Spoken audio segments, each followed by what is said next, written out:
Salut à tous, bienvenue sur la chaîne Côté Bloc. Aujourd'hui, on repart sur notre série de tutos, 5 tips. Et aujourd'hui, on est avec... non, on n'est pas avec toi en fait. Ah merde. Non, non. On va la vidéo. Non, c'est pas toi. Hein. Ah putain. Bah ouais, mec. Bah ciao. Bah ouais, salut. Ouais, ciao. Bah non, évidemment, on est avec celle qui est avec nous depuis le début sur les tutos. C'est Marine. Salut Elliot. Salut Marine. Qu'est-ce qu'on va faire aujourd'hui? Qu'est-ce qu'on fait aujourd'hui? On va refaire 5 tutos. On repart sur 5 astuces. Donc on va parler des appuis sur les volumes et sur les macros. On va parler des adhérences sur le mur. On va parler des changements de pied. On va parler des changements de main.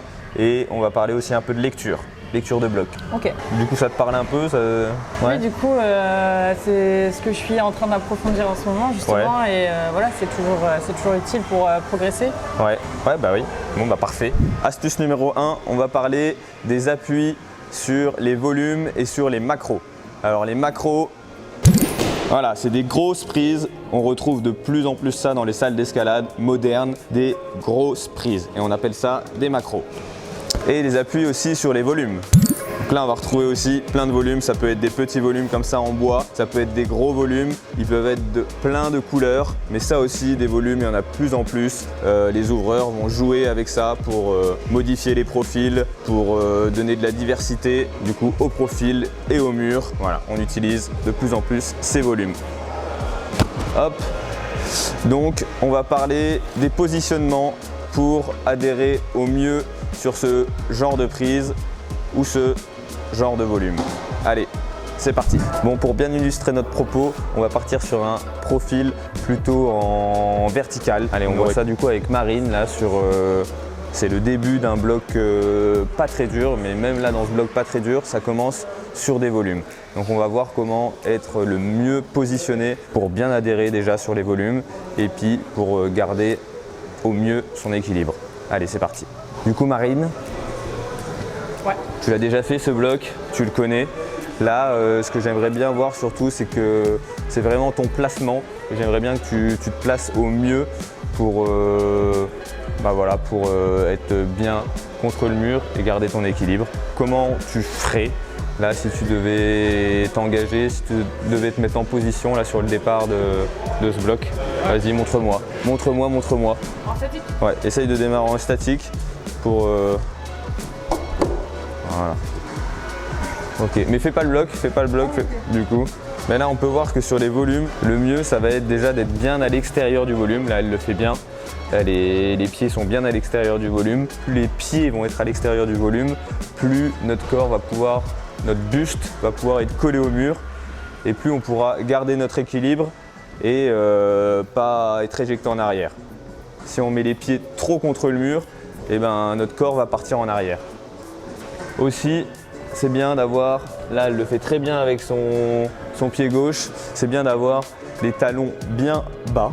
Plus on va avoir les talons bas, là elle tient plus, bah voilà, essaye de garder l'équilibre. Plus aussi on va avoir les talons bas, plus on va pouvoir être collé, notre buste collé contre le mur. Et plus on a les talons bas aussi, plus il y a de surface du chausson qui est en adhérence sur le volume. Parce que le but, voilà, quand on est sur des petites prises de pied, on vient mettre juste la pointe. Mais là, quand on est sur des gros volumes ou sur des macros, le mieux, c'est de poser le plus de surface du chausson pour avoir un maximum d'adhérence sur le volume. Voilà. Donc, on peut regarder. Là, si je prenais le chausson de Marine, regarde le chausson de Marine. Là, du coup, quand on va poser soit la partie là, soit la partie là, soit la partie là sur des petites prises, là, sur un volume, on peut vraiment poser toute la partie là du chausson. Et plus on va appuyer dessus, mieux ce sera. Voilà. Et on va passer à l'astuce numéro 2. Allez, astuce numéro 2, les adhérences sur le mur. C'est quoi une adhérence sur le mur? C'est le fait de poser son pied à plat contre le mur et pas sur une prise ou un volume. C'est quelque chose qui peut s'avérer très utile dans plein de situations. Par exemple en dièdre, quand on est dans un angle en fait, là les adhérences peuvent être très utiles, on verra ça après. Aussi même dans des profils un peu plus verticales ou dalles, l'adhérence ça peut être un bon pied de transition, voilà, pour remonter son autre pied quand on a des bonnes prises en main, quand il n'y a pas beaucoup de prises de pied. Aussi sur certains rétas, on a certains rétas comme dans cette salle ou des rétas un peu progressifs, donc pour passer au-dessus quand il n'y a pas beaucoup de prises. prise, l'adhérence sur le mur, ça peut être aussi salvateur. Il faut juste avoir confiance en ses pieds. Voilà. En tout cas, je vais vous montrer tout ça. Marine va vous montrer un petit exemple en image. Allez, c'est parti. On fait un premier petit exemple là sur ce bloc là, B4. L'ouverture a été faite là pour faire des changements de pied. Mais si on veut, comme on a des bonnes prises là dans les mains, si on veut éviter les changements de pied, on peut aussi faire des adhérences. Mais c'est un bon exemple du coup pour s'éviter des changements de pied.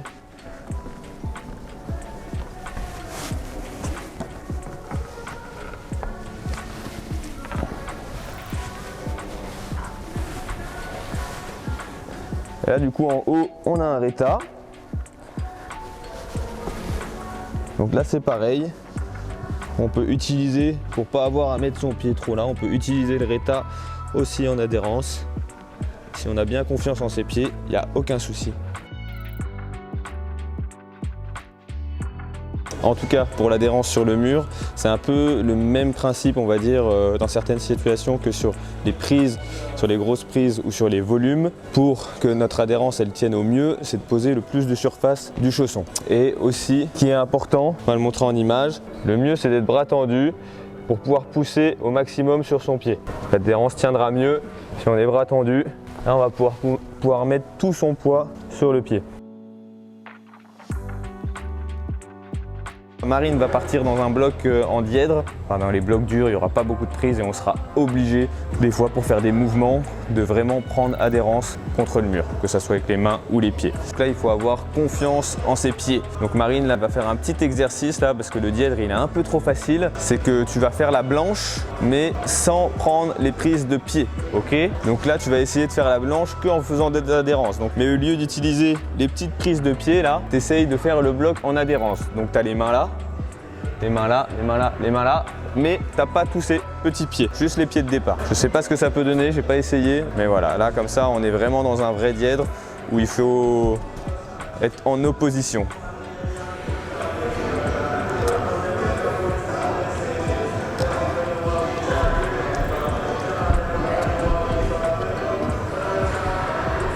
Ah, c'est pas mal, elle pourrait encore plus écraser les chaussons, mais bon, elle a des chaussons neufs. Et quand on a des chaussons neufs, c'est pas toujours évident. Mais sinon, là on voit que... Ah, petite zipette quand même à la fin. Mais sinon,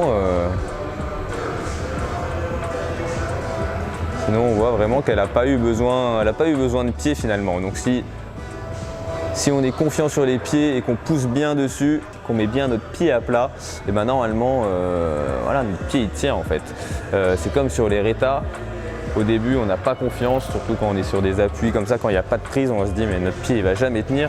Mais en fait il faut vraiment que vous fassiez confiance. Quand votre pied il est posé, si vous appuyez bien fort dessus, sur un réta ou sur un volume, et ben ça tient, ça tient, ça tient. Mais c'est sûr qu'au début, c'est compliqué de faire confiance à ces adhérences. Et voilà, c'est un cap à passer. C'est bien, je pense, de le travailler sur des blocs vraiment très faciles ou essayer, si dans votre salle, il y a des endroits avec plein de volumes, et ben, essayez juste de faire des petites traversées avec toutes les prises. Vous marchez sur les volumes et vous prenez les prises de tous les blocs. Et voilà, vous essayez déjà, vous habituer à faire des petites adhérences comme ça.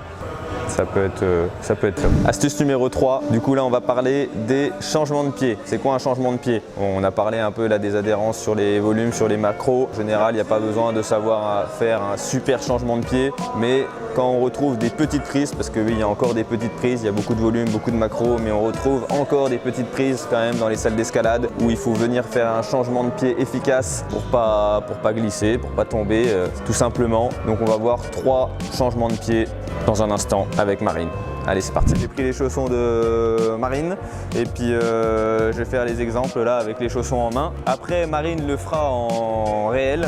On a un premier changement de pied. Si la prise le permet, si elle est petite mais qu'il y a quand même moyen de placer 2 pointes, on peut venir mettre son pied bien à droite de la prise, glisser son pied sur la prise et comme ça on peut venir mettre la pointe à côté. Et ça, c'est vraiment le changement de pied. Si on peut faire ce changement de pied, c'est le mieux. C'est celui qui nous demandera le moins d'efforts. Voilà, on peut rester bras tendus en faisant le changement de pied. Et puis, à aucun moment, on doit forcer sur les bras. Deuxième changement de pied, si la prise ne le permet vraiment pas, et ben, il y a le changement de pied où on vient placer. Donc, on a notre pied sur la prise. Et là, on n'a vraiment pas la place de mettre son chausson à côté. Donc là, on vient mettre sa deuxième pointe, la pointe de son deuxième chausson juste au-dessus. Et là, du coup, on va exercer une petite pression, un tout petit saut pour pouvoir remplacer le pied. Et voilà, donc la pointe vient vraiment remplacer l'autre pointe au même endroit. Et après, il y a le changement de pied un peu plus bourrin. Ça, c'est quand on n'a pas le temps et quand on a des gros bacs en main. Et ben, hop, on saute et l'autre pied vient remplacer le pied, quoi, voilà. Ça, c'est le changement de pied en mode bourrin. Voilà, ça, Pierre vous le montrera mieux que moi. Oh les bâtards!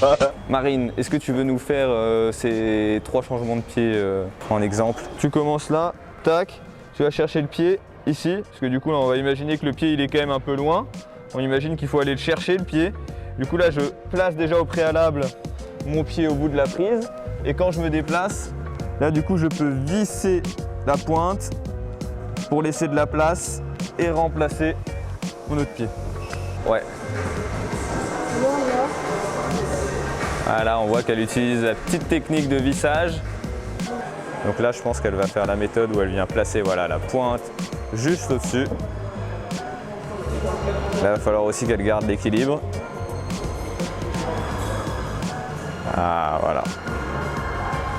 Voilà, donc là, elle a fait la méthode quand le pied est vraiment trop petit pour venir pour visser le pied et venir mettre le pied à côté. Donc là, tu peux essayer de faire la méthode en sautant. Donc tu fais un petit saut, ah, ça a marché aussi, grâce à l'appui sur les mains. Et maintenant, on passe à l'astuce numéro 4. Astuce numéro 4, le changement de main. On a parlé du changement de pied, le changement de main, ça peut être aussi utile dans pas mal de situations. Voilà, ça peut nous éviter de faire un croisé difficile. Ça peut, si on veut prendre une pause, si on veut prendre un repos dans un bloc, faire des changements de main pour pouvoir délayer avec une main, pour pouvoir délayer aussi avec l'autre main. Voilà, dans plein de situations, le changement de main, ça peut être hyper pratique. Du coup, on va voir avec Marine comment faire ça le plus efficacement possible. Allez, c'est parti! Bon, elle part là dans ce bloc là qui traverse. Donc là, on voit bien que c'est plus facile de faire un changement de main pour passer à la prise suivante. Croiser, ça serait trop dur. Bon, après là, c'est des grosses prises, donc il n'y a pas vraiment besoin de faire l'effort de faire un changement de main. Ah ouais, là, c'est dur d'y aller mauvaise main. Donc là, on voit bien que pour la dernière, elle y allait mauvaise main. Donc là, elle doit faire l'effort de changer de main pour aller à la dernière prise. Donc oui, le changement de main, voilà, ça va être dans des situations comme ça où par exemple on va sur une petite prise mauvaise main et du coup au lieu de redescendre et de faire des moves en plus, pour pas se fatiguer, on fait l'effort de changer de main pour repartir dans son bloc. Allez, on passe à l'astuce numéro 5. On part sur le tips numéro 5, du coup on va parler un peu de lecture. Du coup on parlait un peu de changement de main, de changement de pied, et justement la lecture ça peut vous éviter de faire ça. Les ouvreurs, quand ils ouvrent leur bloc, en général ils ont une logique, il y a une logique de mouvement. Donc les grimpeurs plus expérimentés, ils vont pas forcément avoir besoin de lire les blocs faciles, ça va leur paraître naturel. En général ils vont pas trop se tromper. Après ceux qui ont moins l'habitude, ceux qui grimpent depuis pas longtemps, même les débutants, pour eux ça sera moins naturel, moins logique. Donc la lecture, déjà dans un premier temps, c'est tout simplement d'essayer déjà de voir le bloc où il démarre, le bloc où il finit, de regarder les prises où elles sont et tout ça pour quand on arrive dans le bloc, on soit sûr de ne pas louper une prise. On peut déjà essayer de se dire dans quel sens je vais mettre mes mains. Est-ce que là je vais prendre avec ma main droite, après avec ma main gauche, peut-être que là je vais ramener la main. C'est essayer de voir ça, c'est essayer de voir aussi peut-être un peu les prises, comment elles sont orientées. Déjà de se dire celle-ci elle est très penchée, donc il va falloir peut-être que je mette mon corps dans le sens là. C'est des petites choses comme ça, c'est pas évident. Et voilà, la lecture c'est vraiment un point clé dans l'escalade. Bon voilà, les 5 astuces c'est fini pour aujourd'hui. Je pense que ça va vous apporter des choses, que ça va vous aider surtout à vous améliorer dans votre grimpe. Donc j'espère que ça vous a plu. Ça t'a plu toi Marine? Ouais, c'est des techniques que j'essaie d'appliquer au maximum et ça me fait évoluer. Ouais, nickel, c'est le but. C'est le but. Donc on se revoit bientôt dans une nouvelle vidéo sur Côté Bloc. Allez, je vous dis à bientôt. Ciao. Ciao.